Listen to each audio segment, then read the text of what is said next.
নমস্কার, নির্মল আনন্দে সবাইকে সুস্বাগতম।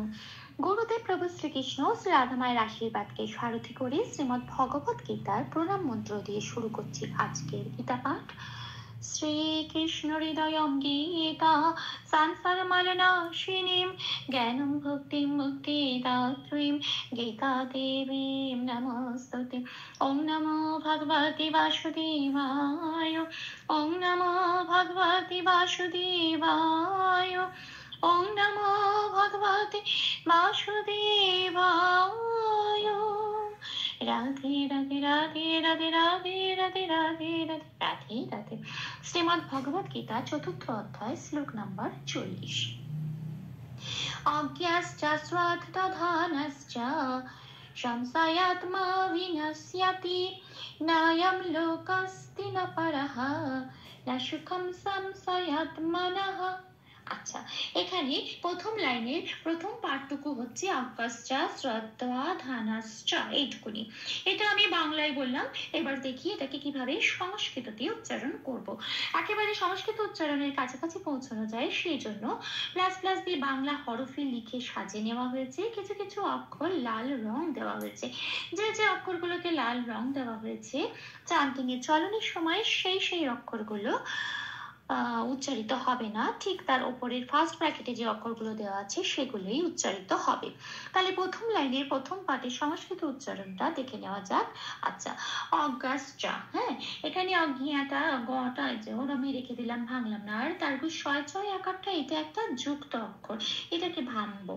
এটাকে ভাঙতে গেলে কি হবে না, সব থেকে প্রথমে কোন ওয়ার্ডটা আছে তালবস্য, সেটা তাকে হসন্ত লাগাতে হবে। তাহলে কি হবে, সেটা অর্ধ স হিসেবে গণ্য হবে। এবার অর্ধস্বরের কাজ কি, সে সবসময় আগের অক্ষর, যেমন এখানে আছে গিয়, গিয়ার সাথেও জুড়ে উচ্চারিত হবে অজ্ঞাস, এটা। এবার চাটা পড়ে রইল, সেটা পূর্ণরূপে উচ্চারিত হলো। তারপরের অক্ষরে আবার শ্রদ্ধা, এখানেও দয় দয় আছে, দয় দয়টা যুক্ত অক্ষর, দ আগে আছে, দয় হসন্ত লাগিয়ে অর্ধ দ বানিয়ে আগের অক্ষর তার তালবস্যয় রফলের সাথে জুড়ে উচ্চারিত হলো শ্রদ্ধ। আরেকটা দ পড়ে রইল, সেটা ধয়াকারের সাথে হলো দধা। আবার নয়ের পরে আবার একটা তালবস্যয় জয় আছে, এখানেও তাই, তালবস্য আগে আছে, তাকে অর্ধ স বানাবো হসন্ত লাগিয়ে। আগের অক্ষর নয়ের সাথে জুড়ে উচ্চারিত হবে ন, আর চটা পূর্ণরূপে উচ্চারিত হবে চ বলে। তাহলে এই পাঠের সংস্কৃত উচ্চারণটা পেলাম অজ্ঞাশ্চ শ্রদ্ধা নাশ্চ, এটা। আসি পরের পাঠে, সংশয়াত্মা বিনশ্যতি, এটা আমি বাংলায় বললাম। এবার দেখি এটাকে কিভাবে সংস্কৃততে উচ্চারণ করতে হবে। আচ্ছা, সং, আচ্ছা, এখানে অনুস্বর আছে শব্দের মাঝখানে। আচ্ছা, শব্দের মাঝখানে অনুস্বর থাকলে জেনারেলি নয় হসন্ত দিয়ে সেটা প্রতিস্থাপিত হয়, কিন্তু কিছু নিয়ম আছে। যেমন এখানে অনুস্বরের পরের শব্দটা যদি স্বজাতীয় হয়, মানে এখানে তালবস্য আছে, এখানে যন্ত্রস্বর পেটকাট অনুস্বর, যে কোনো স্বজাতীয় যদি শব্দ হয়, তাহলে অনুস্বরটা কি হয়, 4 নম্বরে তালিকাভুক্ত করে দেওয়া আছে, ময় হসন্ত দিয়ে প্রতিস্থাপিত হয়ে যায়। কাজে এখানে যেহেতু অনুস্বরের পরে স্বজাতীয় শব্দ আছে, সেই জন্য এই অনুস্বরটা ময় হসন্ত দিয়ে প্রতিস্থাপিত হবে, হয়ে হবে সম। আচ্ছা, সয়াত্মাতে তয়ময় আকার আছে, এটা একটা যুক্ত অক্ষর, ত আগে আছে, তাহলে হসন্তটা কাকে লাগাবো, তকে। তাহলে অর্ধতা তৈরি হলো। নিয়ম কি, আগের অক্ষর অন্তঃস্বরকারের সাথে জুড়ে উচ্চারিত হবে, আদ বলে আর মাটা পড়ে রইল। তাহলে শব্দটার উচ্চারণ কি পেলাম সংস্কৃততে, সংশয়াত মা, এটা। আসি পরের শব্দে বিনশ্যতি, বিতে লাল দিয়েছি কেন, বয়ের উচ্চারণ বোঝানোর জন্য। সংস্কৃততে বয়ের উচ্চারণ 2 নম্বরে তালিকাভুক্ত করে দেওয়া আছে, ও প্লাস অ ওয়া, মুখটা খুলে বলতে হয় ওয়া, কিন্তু আমি এখানে উপরে ব্র্যাকেটে দিয়েছি ও প্লাস হর্ষই, কেন, কারণ এখানে বয় হর্ষই আছে। তাহলে উচ্চারণটা কি হবে, উই, এটা। নটা পূর্ণরূপে উচ্চারিত হবে। তারপর শয় জফলায় আবার লাল দেওয়া হয়েছে, কেন, জফলার উচ্চারণ বোঝানোর জন্য। সংস্কৃততে জফলার উচ্চারণ 1 নম্বরে তালিকাভুক্ত করে দেওয়া আছে হর্ষই প্লাস অন্তস্থ ইয়, এটা এবার তালবস্যয়ের সাথে পড়ে দিতে হবে। তাহলে কি হবে, তালবস্যয় হর্ষই অন্তস্থ বা সিয়, এইটা হচ্ছে সংস্কৃত উচ্চারণ। এটা যেমন আছে তেমন পড়ে থাকবে। তাহলে এই শব্দটা সংস্কৃত উচ্চারণ পেলাম বিনশ্যতি, এটা। তাহলে সেকেন্ড পার্টের পুরো সংস্কৃত উচ্চারণটা পেলাম সংশয়াত মা বিনশ্যতি। সংশয়াতি, এটা আসি পরের লাইনে, নায়ম লোকস্তি না পারো, এইটুকুনি হচ্ছে আমার প্রথম পাঠ সেকেন্ড লাইনের। এবার দেখে দেখি কিভাবে সংস্কৃত উচ্চারণ করবো। নায়ম অনুস্বরটা আছে একটা, সেটা কোথায় আছে? শব্দের শেষে। শব্দের শেষে অনুস্বর থাকলে 4 নম্বরে তালিকাভুক্ত করে দেওয়া আছে ময় হসন্ত দিয়ে সেটা প্রতিস্থাপিত হয়ে যায়। ময় হসন্ত দিয়ে প্রতিস্থাপিত হওয়ার পর শব্দটা হলো নায়ম। এবারে লোকস্থিত, এবার লোকস্থিতে এখানে একটা হয়ের মতো দেখতে, কিন্তু এটা হ নয়, কারণ মাত্রা নেই, এটাকে বলে অবগ্রহ। এই অক্ষরটা রয়েছে, এই অক্ষরের কাজ কি? লোক যেমন আছে তেমন, এটা একটা ওয়ার্ডকে একটু এমফাসাইজ করে, মানে জোর দিয়ে বলে দেয় এটাকে। যেমন আমরা বলি নমো স্তুতি, নমো বলে যে টানটা দিই, ওখানে একটা অবগ্রহ আছে, এখানেও তাই।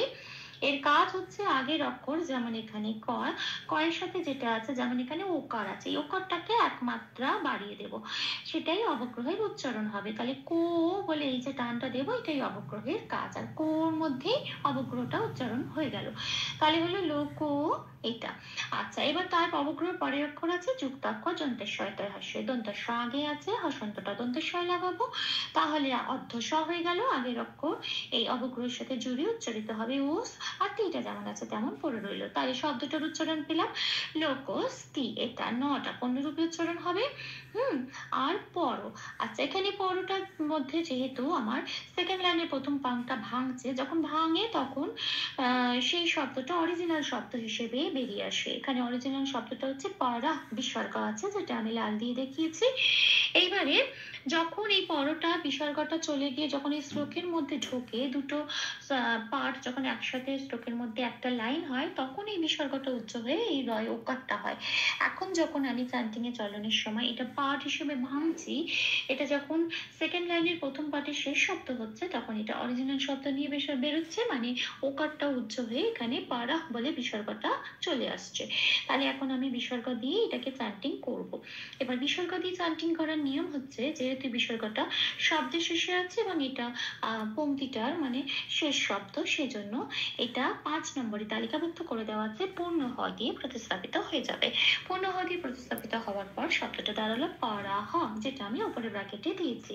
তাহলে এর সংস্কৃত উচ্চারণটা হলো নায়ম লোকস্তি না পারাহ, এটা।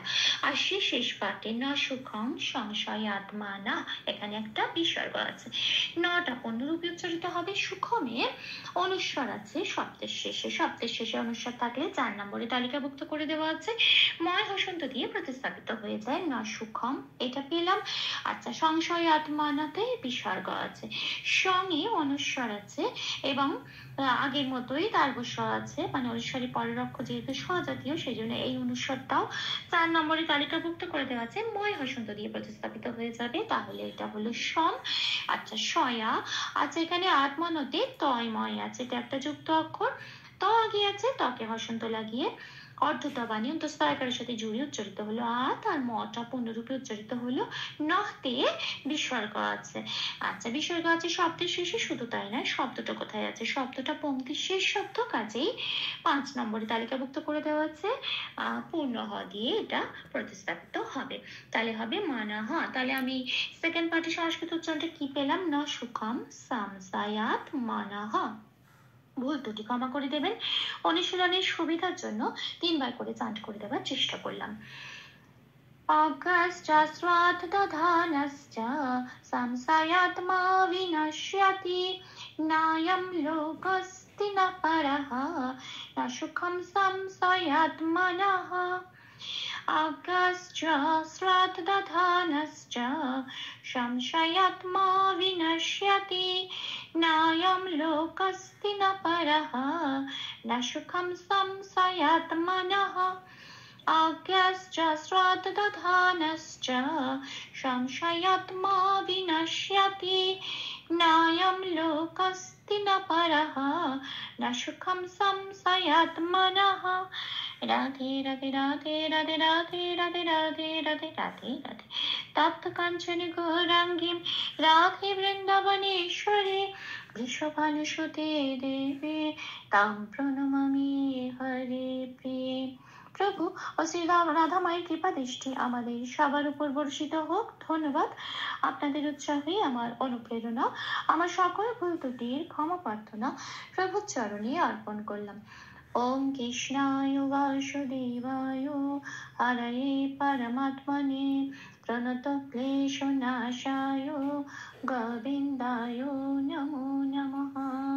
ওম শ্রীকৃষ্ণার্পণমস্তু। জয় শ্রীকৃষ্ণ।